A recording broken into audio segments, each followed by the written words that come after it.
With the launch of the Moto E7 Power, Motorola has its sights set on the Indian budget smartphone segment. Now, about 5 months ago, Motorola made its return to the budget segment with the Moto E7 Plus. This right here, the Moto E7 Power, is the latest member of the Motorola E series. For starters, this phone comes with a MediaTek Helio G25 SoC under the hood. You get a USB Type-C port on this phone. Apart from this, there's also a dual camera setup at the back. So the main sensor over here is a 13 megapixel image sensor versus the 48 megapixel sensor found on the Motorola E7 Plus. So these were some of the key highlights of the Moto E7 Power. So is this phone worth purchasing over its competition, or should you rather just let it pass? Let's find out. Hello everyone, my name is Aman Rashid, you're watching Mr. Phone, and this is the full review of the Motorola E7 Power. But before we start, please go ahead and subscribe to the Mr. Phone YouTube channel if you haven't yet, and do hit that bell icon so that you're notified whenever a brand new video drops on the channel. With that said, let's get started.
In terms of design, the Moto E7 Power comes in a plastic unibody design which is IP52 water repellent.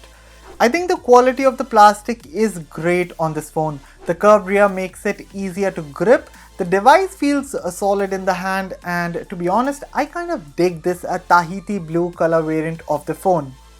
By the way, if blue is not your shade, then you can also get this phone in coral red. Personally, I feel that this blue color looks so much better than the red, but most importantly, what do you guys think? Let me know in the comments. Moving on, at the front, Motorola hasn't specified the glass protection, so there's that. Anyway, the bezels are thick at the front, especially the chin, but I think this is just fine considering the price segment this phone caters to. The Moto E7 Power weighs about 200 grams and is 9.2mm thick. Now, I won't deny that this isn't a heavy phone, actually it is, but is that a deal breaker? I don't think so. Use it with both hands and you'll be just fine. So the left of the phone features hybrid SIM slots, which means you can either use 2 nano SIMs at the same time, or you can use one SIM and a micro SD card for storage expansion.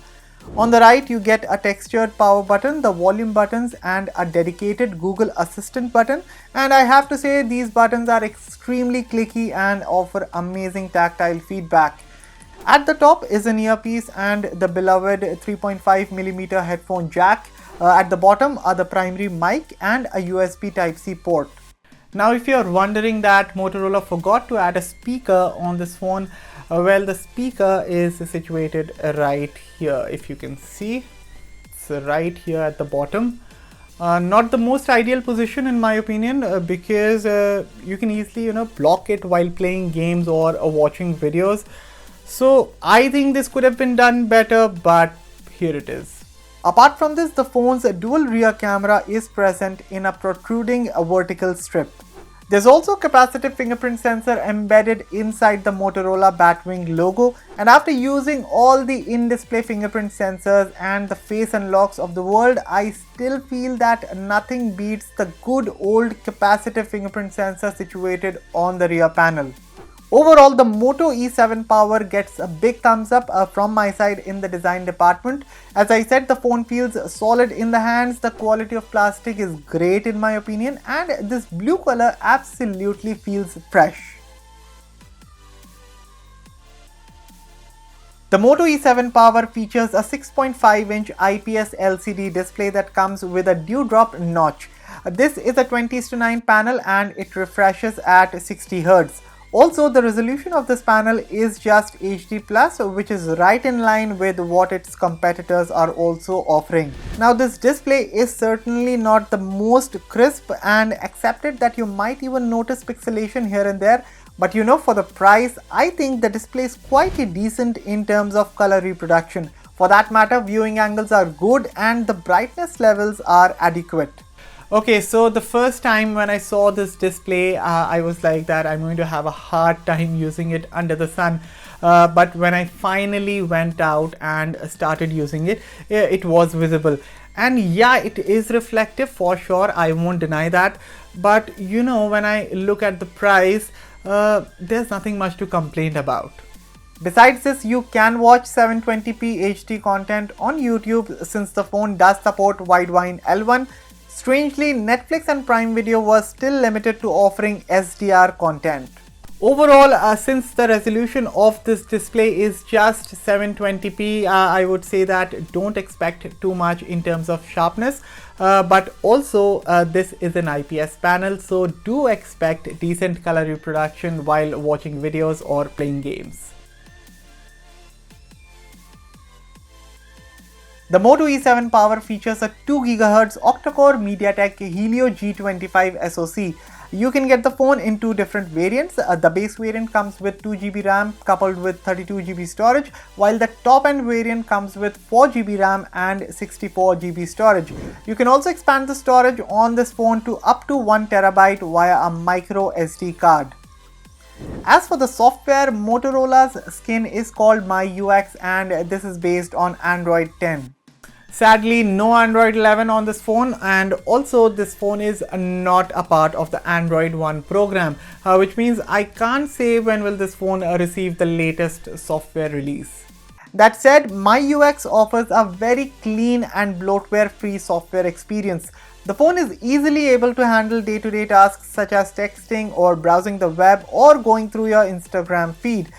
Now, the 4 GB RAM on this phone does allow you to seamlessly switch between apps, but don't expect the phone to keep many apps at once running in the background. By the way, if you want to manually keep an app running in the background, you can go to the performance optimization in settings and select the apps that you want to allow to run in the background. Apart from this, app opening times are also acceptable. Unlike the Moto E7 Plus, the E7 Power doesn't come with the Motorola app pre-installed. That said, you can still find some of the useful gestures in system settings. For instance, the popular karate chop gesture to enable the torch or a 3-finger screenshot, they're there. And by the way, swipe fingerprint to access the notification shade is also present here. Talking about the gaming performance on the Moto E7 Power, well, the phone can easily handle casual games such as Subway Surfers or Stick Cricket. Now, the good part is that I was also able to play Call of Duty Mobile at stable frame rates, but the game only supports low graphics quality. That said, seeing this kind of a smooth performance while playing Call of Duty on an entry-level smartphone, well, this was something that I wasn't expecting. One more thing that I would like to add here is that normally when I play Call of Duty, I play for at least 30 to 45 minutes at a stretch. So the good thing here is that even when I used to have my long stretches of gameplay, the phone never got hot. While it does get slightly warm, but absolutely no problems in terms of overheating. In terms of audio performance, the single firing speaker offers satisfactory output.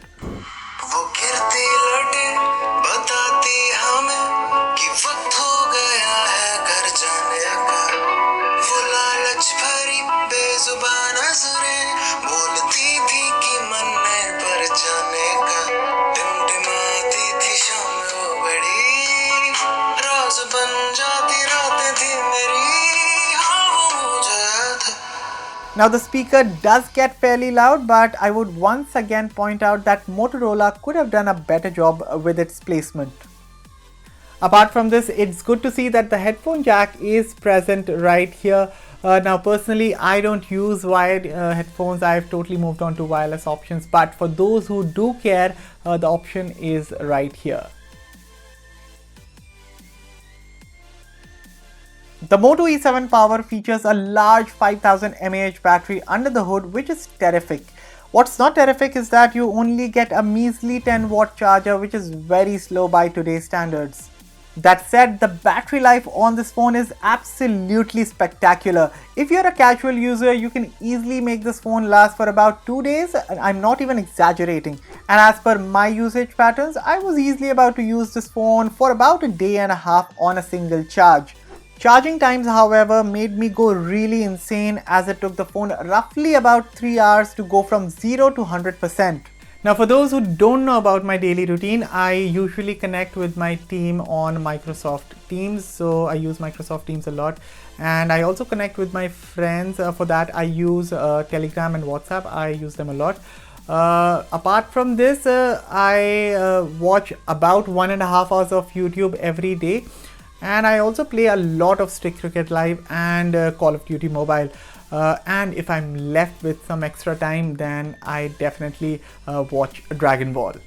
One last thing I would add about this battery is that expect great standby times on the smartphone. To give you numbers, well, something around 2 to 3% drop overnight.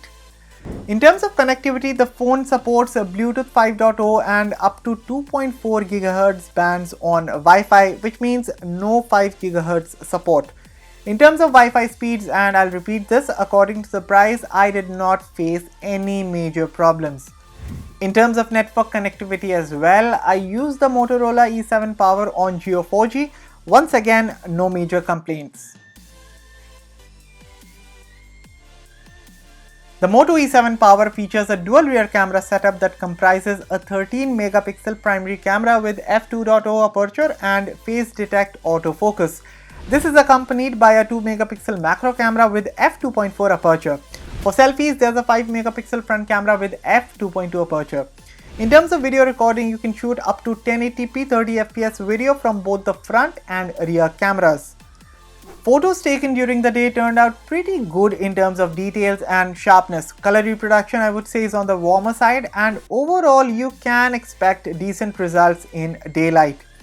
Same goes for the photos taken indoors. While detail and sharpness is bang on, the overall color temperature in the photos does tend to be on the warmer side. The 2 megapixel secondary shooter can capture some decent close-ups if the need be, but I would rather have a secondary wide angle or a telephoto lens instead of a macro lens. Moving on, the photos that I took at night genuinely impressed me. Now I completely understand these are not perfect, but considering these photos have been taken on a sub 10,000 rupees entry level smartphone, I don't think so there's much to complain about.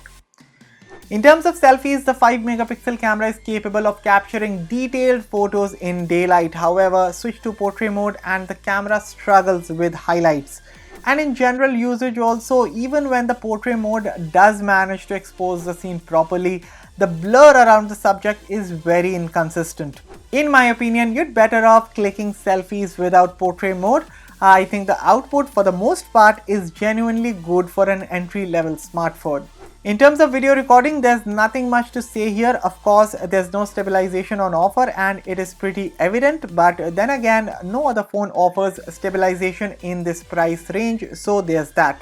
Otherwise, in terms of color reproduction and detail, I think the performance is passable. This is the rear facing 1080p sample taken on the Moto E7 Power at night. So let me know in the comments what do you think about the stabilization, the picture quality, and what do you think about the audio as well. Let me know.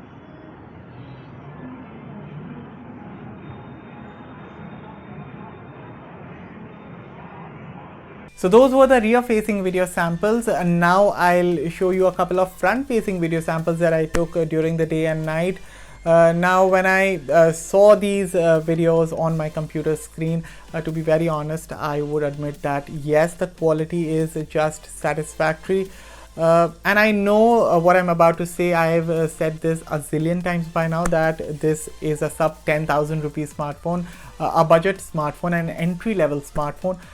And that's why when I take the price into consideration, I don't know, there's nothing much to expect here. I mean, the output for the price, I think so it's just fine. However, you guys are the main judge, so please take a look and let me know in the comments what you guys think.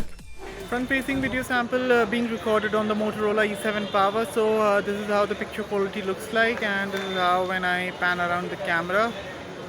What do you think about the stabilization? I know. What do you think about the quality? As far as I can say right now, that on the phone screen the quality does look decent, but I'll have to reserve my judgment until I see this on the computer screen. But you guys can tell me in the comments what do you think about the stabilization, the color reproduction, the overall quality, and yeah, especially the audio. How does the audio sound right now? The Moto E7 Power is one of the best entry-level smartphones, if not the best. Apart from the slow charging times, I really don't think there's much to complain about here. For what it's worth, I think the phone's build quality is good, the display on offer is decent, you're getting bloatware-free software, and most importantly, the battery life on this phone is solid. Now, of course, there are other options available as well in this price bracket. For example, there's the Redmi 9i, there's the Poco C3, there's the Realme C3. So while all these phones are without a doubt excellent options, if given a choice, I would downright choose the Moto E7 Power above all else for the stock Android experience and the stellar battery life. So that was my review of the Moto E7 Power. Hit the like button if you enjoyed this video and do share it with others. As always, thanks for watching, and for all the latest in tech, stay tuned to Mr. Phone. See you in the next one.